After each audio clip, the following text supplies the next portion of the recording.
4 வருஷமா ஒரு நாய்க்கு வகை வகையாக சோறு போட்டுங்க. கறி, மீன், கருவாடுன்னு. எனக்கு கார் கொம்பா இருந்தாலும் அதுக்கு கறி கொம்பு இல்லாத சோறு கிடையாது. நேற்று ஒரு நாள் எங்கள் ஆயா செத்துறான்னு ஊருக்கு போய் வந்தாங்க.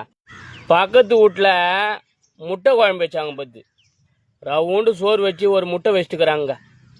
அதுலேருந்து அவங்க வீட்டாண்டேருந்து வரைய மாட்டேனுங்க. எத்தனை வருஷம் நான் ஒருத்தர் நம்மளுக்காக பாடுபட்டு சாப்பாடு போட்டாரு, அந்த நன்றி என் நாய்க்கு இல்லவே இல்லைங்க. இந்த பாருங்களேன் எவ்வளோ ஜம்பமாக பத்துனுங்கத்தா. கூப்பிட்ற வரைய மாட்டேனுங்க. எண்ணெய் பார்த்து கொலைக்குதுங்க. அவங்க வீட்டாண்ட போய் ஜம்பமாக பத்துனுக்குதுங்க. ஏங்க ஒரு நாள் விட்டு போனேன், என் நாய் மனசை பக்கத்து வீட்டுக்காரன் மாற்றி வச்சுக்கிறாங்க. எந்த அளவுக்கு மாற்றிருப்பான் பாரு. எதுக்காகன்னு தெரியல. ஏன்னா அவன் எப்போ வந்தாலும் கொலைக்கும்.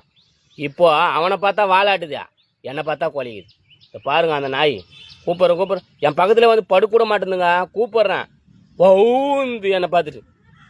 ஏங்க நன்றியே கொஞ்சம் கூட இல்லைங்க. என் நாய்க்கு நன்றியே கிடையாது. பாருங்க அதை பத்துனுக்கிறாரு பாரு, ஜம்பமாக ஓஹான கத்தி எடுத்து வெட்ட பாரு.